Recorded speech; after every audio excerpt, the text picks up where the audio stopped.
एकंदरीत बघत असताना आज राजन साळवींचा प्रवेश नक्की आहे असं तुम्ही मला सांगताय।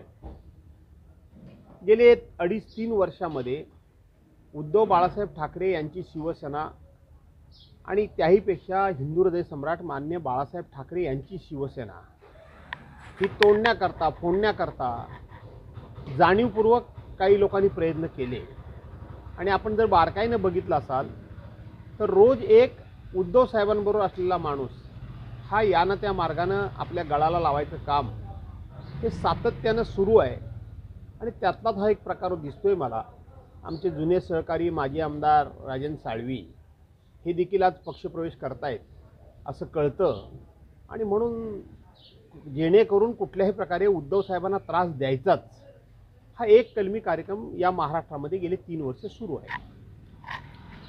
पण हे सगळं थांबवण्यासाठी म्हणजे ही गळती थांबवण्यासाठी प्रयत्न होणं आवश्यक आहे असं वाटत नाही तुम्हाला? नाही, प्रयत्न त्या पातळीवर होत आहेतच। काय लोक जावी किंवा जातात याचा कोणाला आनंद होतो याच्यातला भाग नाही। पक्षप्रमुख आपल्या पद्धतीनं लोकांना थांबवण्याचा प्रयत्न किंवा त्यांना समजावण्याचा प्रयत्न करतातच आणि तो करावाच लागतो। परंतु काही लोकांनी किंवा काही लोकांना वेगवेगळ्या मार्गानं आपल्याकडे खेचण्याचं किंवा आपल्याकडे येण्यास भाग पाडण्याचं काम हे ज्या पद्धतीनं सुरू आहे तिथे काही लोक आमिषाला बळी पडत आहेत, काही लोक दबावाला बळी पडत आहेत, काही लोक सरकारी तपास यंत्रणांचा बळी होत आहेत। आणि म्हणून अशा वेगवेगळ्या मार्गानं उद्धव साहेबांना त्रास द्यायचं काम जे सुरू आहे ते जाणीवपूर्वक केलं जाते। ते जातात, त्यांना थांबवण्याचं काम आम्ही करत नाही आहोत अशातला भाग नाही।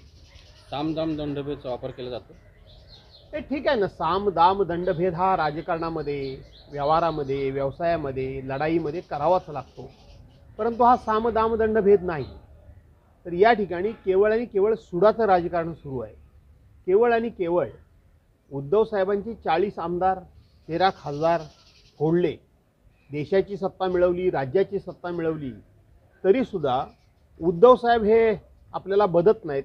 उद्धव साहेब हे आपल्याला कुठल्याही प्रकारच्या आपल्या दबावाला बळी पडत नाहीत। आणि म्हणून सातत्यानं हे सुडाचं राजकारण सुरू आहे की एवढं होऊन सुद्धा उद्धव साहेब खचले नाहीत, उद्धव साहेब हातात झाले नाहीत, उद्धव साहेबांनी कधी हात टेकले नाहीत।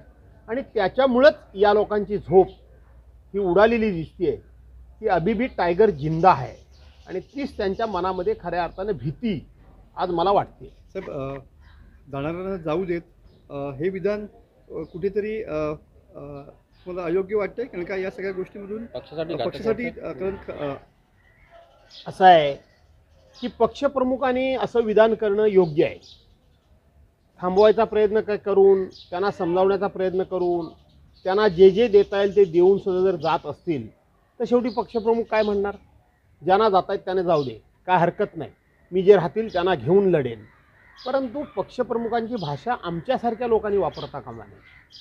आमच्यासारख्या लोकांनी पक्षप्रमुख जातील त्यांना जाऊ दे, जात आहेत त्यांना जाऊ दे असं जे म्हणतात तशा पद्धतीनं मला असं वाटतं की आमच्यासारख्या कार्यकर्त्यांनी, आमच्यासारख्या नेत्यांनी ही भाषा वापरणं पक्षाच्या हिताचं नाही। आणि म्हणून कालसुद्धा मी सांगितलं, सर्रास जातील त्यांना जाऊ दे अशी भाषा वापरणं योग्य नाही।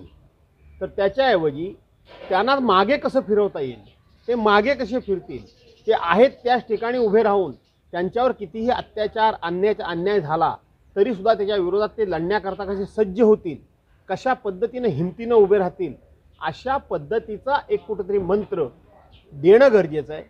सर्रास आम्ही पक्षप्रमुखांनी म्हणणं वेगळं आणि आम्ही म्हणणं वेगळं, जातील त्यांना जाऊ द्या असं म्हणणं हे मला वाटतं लोकशाहीच्या दृष्टीने योग्य नाही। साहेब, हम करे तो रामलीला, तुम करे तो रामलीला, हम करे तो कार्यक्रम ढिला, असे दुहेरी मापदंड योग्य नाहीत असं जितेंद्र आव्हाडांनी ट्विट केले संजय राऊतांच्या वक्तव्यावरती।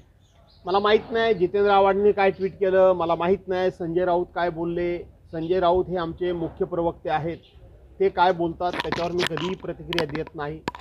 परंतु आता हे आपसामध्ये अशा पद्धतीनं मी बोललो म्हणून तुम्ही बोललं पाहिजे, तुम्ही बोललात म्हणून मी त्याला उत्तर दिलं पाहिजे, हे काही अपेक्षित आहे किंवा ह्याची आवश्यकता आहे असं मला वाटत नाही।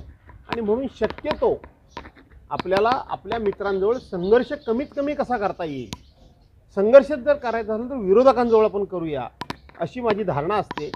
परंतु दोन्ही नेत्यांनी काय बोलले ह्याच्याकडे हे मला माहीत नाही, त्याच्यावर मी काय भाष्य करू इच्छित नाही।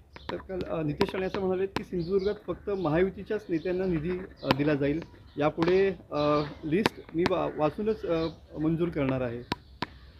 कोणातरी चांगल्या माणसाबद्दल काहीतरी विचारा. एक शिलेदार कमी होताना या ठिकाणी पाहायला मिळते उद्धव ठाकरे गटात. असं आहे, ऑपरेशन टायगर म्हणजे काय? ऑपरेशन टायगर म्हणजे उद्धव बाळासाहेब ठाकरेंच्या पक्षाचे लोक, त्यांचे आजी माजी लोकप्रतिनिधी फोडणं म्हणजे ऑपरेशन टायगर असा त्याचा अर्थ होतोय. मला या गोष्टीचा नक्की आनंद आहे. मला अभिमान वाटतो उद्धव बाळासाहेब ठाकरे यांचा, कारण त्यांचे 40 आमदार फोडले, 13 खासदार फोडले, अनेक नगरसेवक आजी माजी नगरसेवक फोडले, अनेक पक्षाचे पदाधिकारी फोडले, तरीसुद्धा त्यांची माणसं फोडण्याकरता म्हणून टायगर ऑपरेशन म्हणावं लागतं. याचा अर्थ आजही महाराष्ट्रामध्ये एकच टायगर, ते म्हणजे उद्धव बाळासाहेब ठाकरे. हे विरोधकांना मान्य करावं लागतं. याचा मला आनंद आहे, याचा मला अभिमान वाटतो की शेवटी टायगर हे उद्धव बाळासाहेब ठाकरेच आहेत, त्यांचा पक्षच टायगर आहे. आणि म्हणून पक्ष फुटताना जरी वाईट वाटत असलं तरी ज्यावेळेला टायगर ऑपरेशन म्हणतात त्यावेळेला टायगर म्हणून उद्धव साहेबांचाच उल्लेख करतात. याचा मला अभिमान वाटतो. कालसुद्धा राजन साळवी यांची एकनाथ शिंदेंसोबत बैठक झाली. पुरेसा सन्मान देण्याचं आश्वासन त्यांना देण्यात आलेलं आहे. मी तुम्हाला सांगू का, आज ज्यांच्या पक्षातली माणसं जातील ती गेली म्हणून त्यांना फार काही खेद वाटणार नाही. ज्यांच्या पक्षात जातील त्यांच्या पक्षात ती लोक आली म्हणून त्यांना काय आनंद फार काय आनंद वाटणार नाही. याचं कारण असं आहे, आता कोणाचीच गरज शिल्लक राहिलेली नाही आहे. आमच्या पक्षामध्ये या म्हणजे आमचा पक्ष मजबूत होईल, आणि म्हणून ज्यांच्या पक्षात ही लोक जातील त्यांना गरज नाही. ज्यांच्या पक्षातून ही लोक जातील त्यांच्या पक्षाचं इतकं अतोनात नुकसान झालेलं आहे, तेही असं मनाची तयारी करून असे आहेत की आता होऊन होणार आहे, काय झालं आहे नुकसान, त्याच्यापेक्षा आणखीन काय मोठं नुकसान होणार आहे.